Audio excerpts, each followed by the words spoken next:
Bismillahirrahmanirrahim. Assalamualaikum warahmatullahi wabarakatuh. Alhamdulillah, salatu wassalamu ala rasulillah, amma ba'd.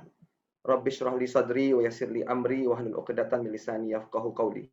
Amma ba'd. Yang sama-sama kita hormati dan muliakan Profesor Dr.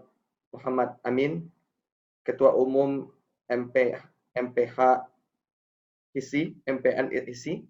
Kemudian juga Ibu Profesor Dr. Uwais Amalia, Wakil Ketua Umum HISI, bidang ekonomi syariah. Para narasumber yang jauh lebih kompeten, Abangda Insinyur Adi Warman Karim, Bapak Heri Gunadi, Bapak Dr. Rizkullah, Pak Dr. Aryawan Amin, dan tentunya moderator kita Ibu Yuke, serta Bapak Ibu yang hadir pada webinar pagi ini. Kami berterima kasih karena telah mengundang kami, suatu kehormatan bagi kami hadir di forum yang mulia ini. Dan sesuai topiknya, insya Allah kami akan menyampaikan implikasi merger Bank Syariah Indonesia bagi perkembangan ekonomi syariah Indonesia. Next slide. Ini beberapa outline. Pertama akan kita mulai dari landscape keuangan syariah Indonesia, kondisi industri perbankan syariah di Indonesia, kemudian bank syariah di tengah perbankan umum nasional sebelum merger tentunya. Nanti setelah merger bagaimana perkiraannya, nomor yang D, yang E adalah pengembangan ekosistem bagi bank merger, F dampak merger bank syariah, G arah perkembangan bank syariah, H peluang dan tantangan bank merger syariah, dan I peluang bank merger dalam penguatan halal value chain dan infrastruktur, J peluang sinergi infrastruktur bank induk, K tantangan pengelolaan risiko dalam proses merger. Next. Alhamdulillah kita lihat dari tahun ke tahun pangsa pasar keuangan syariah yang tadi dari perbankan syariah, pasar modal syariah, dan industri keuangan non-bank tidak termasuk saham dalam ini pasar modal. Alhamdulillah pada periode September lalu sudah mencapai 9,72%. Dan dengan inisiatif yang ada, berbagai inisiatif yang ada, insya Allah segera dengan mudah-mudahan ya, insya Allah segera kita akan menembus double digit atau 10%. Mudah-mudahan ke depannya. Kalau untuk saham kita sudah alhamdulillah lebih dari 50% saham yang ada di Bursa Efek Indonesia, baik dari segi jumlah maupun nilai kapitalisasi sudah syariah compliant. Next. Dan berdasarkan data OJK per September lalu, market share keuangan syariah sudah mencapai 6,24%. Mudah-mudahan dengan berbagai inisiatif termasuk adanya konversi, kemudian konun di Aceh, kemudian ada juga konsolidasi antara bank BCA Syariah dan kemudian dengan Robobank, insya Allah market share perbankan syariah akan naik tumbuh terus. Dan penghargaan dunia terhadap apa yang dilakukan di Indonesia dari tahun ke tahun semakin membaik ya. Tahun lalu kita alhamdulillah berhasil mencapai peringkat keempat ya secara umum dalam The State of Global Islamic Economy Report, peringkat global ekonomi syariah ya di nomor 4. Sedangkan untuk Global Islamic Finance Report tahun 2019 kita ditaruh di nomor 1, dan dalam Islamic Finance Development Indicator kita ditaruh dalam nomor 2. Ini suatu hal yang perlu kita syukuri dan menjadi motivasi untuk kita bisa berbuat lebih banyak. Dan kalau kita lihat konsolidasi industri perbankan dalam perbankan yang konvensional, kita bisa lihat dari tahun 2015 ke tahun 2019 jumlah bank umum konvensional itu memang ada penurunan. Ini menunjukkan bahwa adanya konsolidasi. Dan kalau kita lihat jumlah bank syariah di Indonesia, di mana ada 14 bank umum syariah dan 20 UUS, dan kalau kita bandingkan dengan konvensional 96, kalau kita total, berarti proporsi jumlah BUS terhadap total jumlah bank di Indonesia itu sekitar 12,72% dari segi jumlah. Namun kalau dari segi aset, pangsa pasar kita baru 6,18%. Ini menunjukkan sebenarnya bahwa kebanyakan bank syariah memiliki size yang relatif kecil dibandingkan bank konvensional. Di sisi lain, kita memerlukan suatu bank syariah yang berskala besar, yang diharapkan bisa menjadi prime mover pengembangan ekosistem ekonomi dan keuangan syariah di Indonesia. Next. Nah, sebelum adanya merger, kita bisa melihat bahwa belum ada bank syariah baik dari segi aset maupun dari segi dana pihak ketiga maupun dari segi kredit atau pembiayaan dan bahkan juga laba bersih yang masuk dalam top 10 perbankan nasional. Kita bisa lihat dari segi aset dalam 30 bank terbesar itu baru Bank Syariah Mandiri di posisi ke-16 ya, dan juga BRI Syariah di posisi ke-30. Begitu juga dengan DPK. Bank Syariah Mandiri ada di posisi ke-13, BRI Syariah di posisi ke-24 dan Muamalat di posisi ke-27. Dari segi pembiayaan juga begitu. Bank Syariah Mandiri di posisi ke-15, Bank BRI Syariah di 26 dan BNI Syariah di posisi ke-29. Juga begitu di sisi laba bersih, Bank Syariah Mandiri ada di posisi ke-17, BTPN Syariah ada di 27 dan BNI Syariah ada di posisi ke-30. Belum ada yang di 10 besar. Next. Diharapkan setelah merger, insya Allah Bank Merger diperkirakan akan berada pada urutan ke-7 atau ke-8 di tingkat nasional, dan kita alhamdulillah insya Allah Bank Merger itu akan merubah footprint kita di tingkat internasional. Kita berharap Bank Merger itu akan masuk dalam top 20 bank syariah terbesar ya, secara aset ya, secara global. Yang dimana sebelumnya kita belum ada ya dari Indonesia bank syariah yang termasuk dalam top 20 berdasarkan aset secara global. Ya, dalam hal ini tetangga kita Malaysia sudah memiliki dan negara Timur Tengah sudah memiliki. Nah, sekarang insya Allah mudah-mudahan dengan Bank Merger ini ke depannya Indonesia akan masuk dalam top 20. Salah satu bank syariah di Indonesia akan masuk top 10 berdasarkan aset secara global. Next.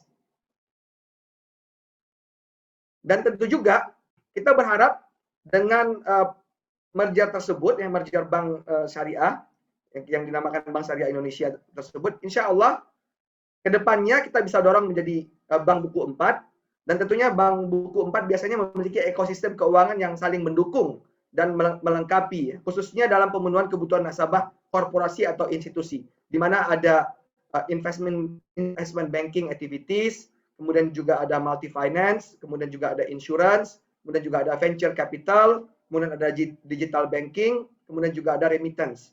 Harapan kita ada bank hasil merger ya Bank Syariah Indonesia tersebut, insya Allah kedepannya juga perlu mempertimbangkan untuk mengembangkan ekosistem yang serupa ya, agar aktivitas bisnisnya bisa berjalan lebih optimal. Next. Ya, tadi sekedar menginformasikan juga, kita pun dari Komite Nasional Ekonomi dan Keuangan Syariah sudah berdiskusi dengan manajemen Bank Syariah Indonesia yang insya Allah akan segera mulai beroperasi di Februari. Mudah-mudahan lancar semuanya. Dan kita sudah sampaikan bahwa salah satu hal yang penting adalah Islamic investment banking ya, atau mungkin di Indonesia lebih kepada perusahaan sekuritas. Kemudian kita berharap dari merger tersebut, dari merger bank syariah tersebut akan muncul bank yang lebih efisien, berdaya saing dan sustainable. Dalam hal ini dari segi bisnis lebih efisien dan kompetitif karena lebih besar, tentu akan memiliki economies of scale dan tentunya dapat melakukan perluasan diversifikasi usaha, serta juga memiliki kapasitas untuk membiayai proyek-proyek besar karena dengan ditopang oleh modal yang lebih besar. Dan insya Allah ke depannya diharapkan bisa memiliki kinerja keuangan yang lebih baik. Dan tentunya bank besar tersebut ya diharapkan akan memiliki dampak terhadap ekosistem ekonomi syariah, yaitu menjadi prime mover ya di industri perbankan syariah, serta dapat mengakselerasi pengembangan ekosistem ekonomi syariah melalui peningkatan sinergi dengan lembaga keuangan syariah lainnya, dan tentunya ada link dengan industri halal. Ini yang ingin kita wujudkan, yaitu adanya link antara industri halal dan industri keuangan syariah. Dan dari segi reputasi, mudah-mudahan dengan bank syariah yang lebih besar tersebut, kita harapkan tingkat kepercayaan nasabah akan lebih tinggi. Kita bisa lihat dalam periode pandemi ini cenderung ada pengalihan dana dari bank yang kecil ke bank yang lebih besar.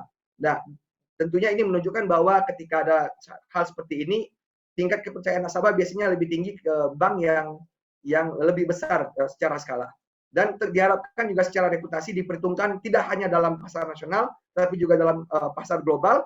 Dan tentunya diharapkan bisa memiliki manajemen risiko yang lebih kuat dan dengan dukungan modal yang lebih solid. Tentu ada aspek pendukung, kita berharap ya, bank yang skala lebih besar mampu memiliki kemampuan untuk investasi teknologi yang lebih baik dan tentu juga riset dan promosi yang lebih baik. Dan kedepannya diharapkan bank yang lebih besar mampu menarik SDM yang berkualitas ya, sehingga insya Allah SDM yang ada dalam perbankan syariah menjadi SDM yang mampu bersaing dengan SDM yang ada di bank-bank konvensional. Next. Nah, tadi kita bertujuan arah pengembangan perbankan syariah menurut master plan kita dan juga buku kerja KNEKS adalah membangun industri perbankan syariah yang efisien, kompetitif, dan sustainable. Yang dimaksud efisien adalah bisa kita lihat dari kinerja perbankan syariah melalui rasio keuangan yang tentunya yang baik dan tentunya bisa bersaing dengan bank konvensional. Kompetitif di sini dimaksud adalah memiliki sistem IT sistem yang baik dan juga kapasitas sumber daya manusia yang kredibilitasnya terjaga dan mampu tentunya ke depannya bisa menjadi transactional banking ya. Dan kemudian sustainable di mana industri perbankan syariah terus meningkatkan kapasitasnya agar mampu bertahan dalam berbagai kondisi ekonomi dan bisnis. Dan ada 4 strategi yang insya Allah kita lakukan ya. Pertama yaitu penguatan kapasitas perbankan syariah melalui skema keberpihakan pemerintah baik dari segi insentif dan pengembangan yang itu untuk menghadirkan efisiensi dalam industri perbankan syariah.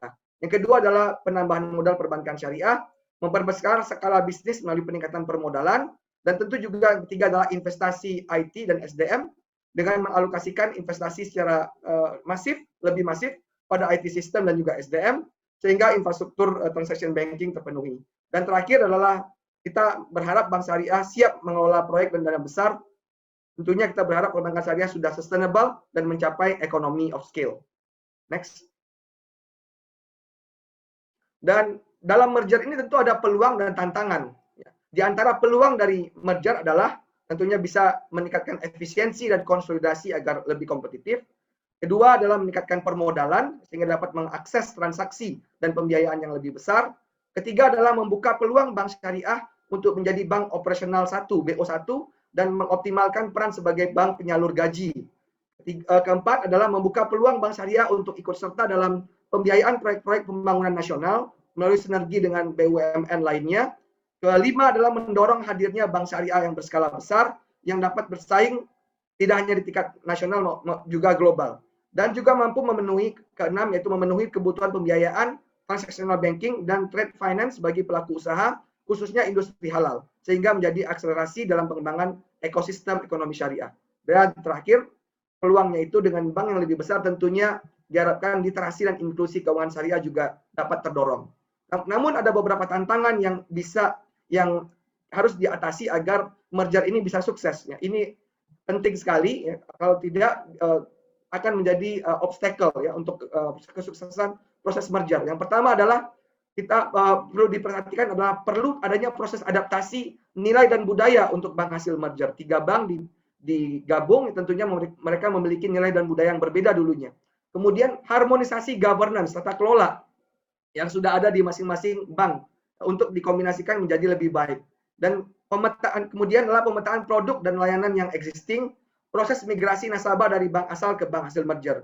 Kemudian tantangan berikutnya adalah perlu melengkapi produk dan layanan yang ada agar dapat bersaing dengan bank konvensional, baik dari segi segmen retail, SME, ya, kemudian maupun korporasi, termasuk layanan digital banking. Kemudian total modal bank hasil merger sekitar 20,4 T, ya, masih berstatus buku 3, diharapkan kita dorong ya, dalam jangka menengah agar bisa menjadi bank buku 4.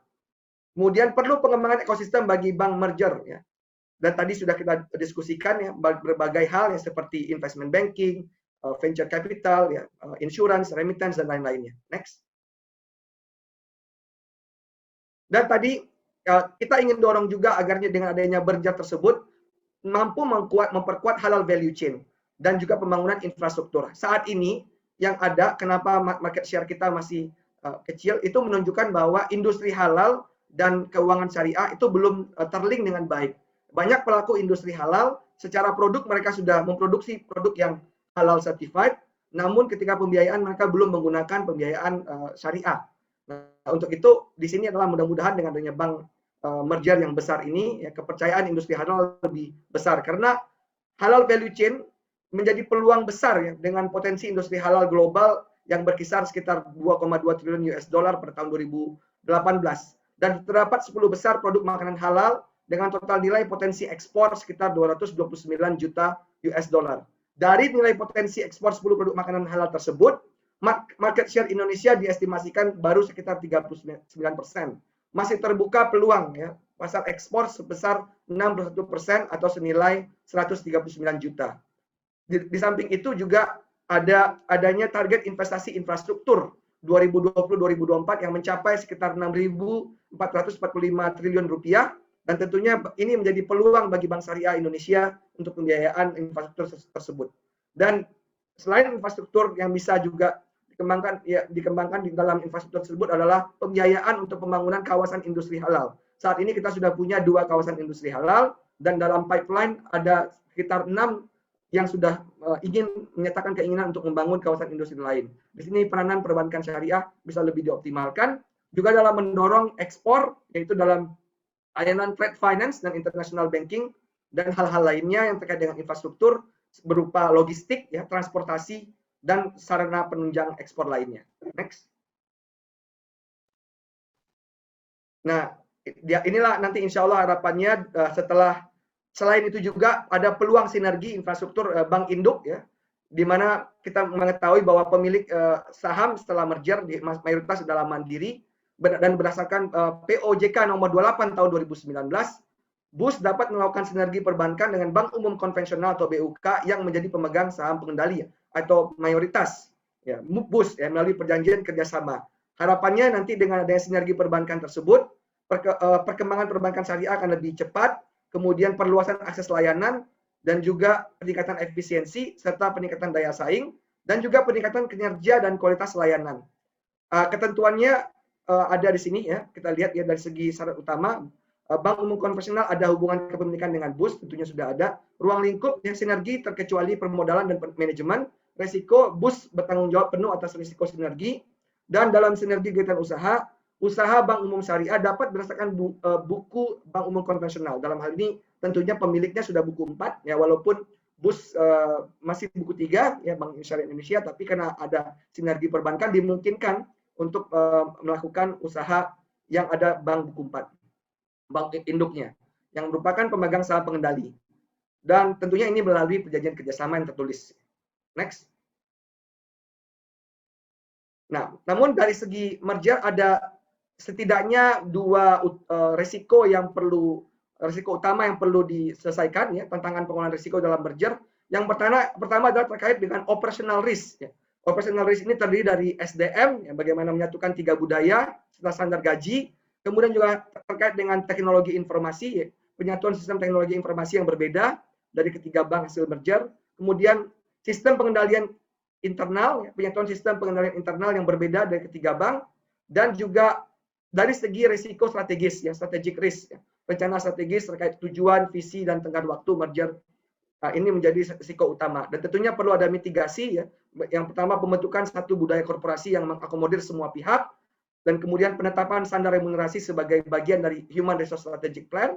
Kemudian juga terkait dengan penetapan core banking system sebagai bagian dari IT infrastructure yang mampu menopang corporate plan bank hasil merger, juga mengawal proses transisi untuk meminimalisir loopholes dalam SPI bank, dan juga penetapan satu standar kebijakan dan prosedur bagi bank merger.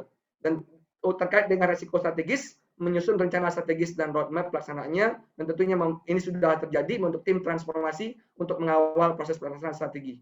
Dan keberhasilan dalam mengelola 2 risiko utama ini akan menentukan 3 risiko turunannya, yaitu risiko kredit, risiko reputasi, dan risiko likuiditas.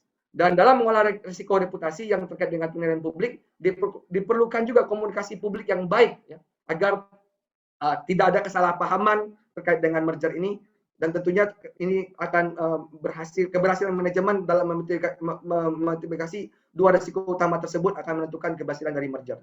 Next. Dan KNKS insya Allah sesuai dengan apa yang ada dalam master plan, mulai dari master plan arsitektur keuangan syariah dan juga master plan ekonomi syariah Indonesia, merasa yang di dalamnya ada aspek konsolidasi di dalamnya. Insya Allah merger ini menjadi suatu hal yang baik. Dan KNKS merupakan perwujudan komitmen pemerintah terhadap pengembangan ekonomi syariah Indonesia, dan alhamdulillah KNKS yang dulunya KNKS diperkuat, di mana Pak Wakil Presiden juga yang dulunya hanya ketua, sekarang wakil ketua, sekarang juga menjadi ketua harian, dan kemudian anggota dari komite ini menjadi 16, yaitu kepala lembaga dan menteri. Next. Tugasnya pun tidak hanya sekarang ini berfokus pada keuangan, tetapi juga mencakup aspek ekonomi, di mana ada pengembangan industri produk halal, pengembangan industri keuangan syariah, pengembangan dana sosial syariah, serta pengembangan dan perluasan kegiatan usaha syariah. Next. Dan kita dari tahun ke tahun sudah memiliki tema tahapan implementasi ekonomi dan keuangan syariah yang tertuang dalam rencana implementasi pengembangan ekonomi syariah Indonesia mulai dari tahun 2020 sampai 2024, yang kita berharap insya Allah tahun 2024 Indonesia sudah bisa dikenal sebagai salah satu global hub ekonomi dan keuangan syariah. Demikian yang dapat kami sampaikan. Wabillahi taufiq wal hidayah. Assalamualaikum warahmatullahi wabarakatuh. Waalaikumsalam.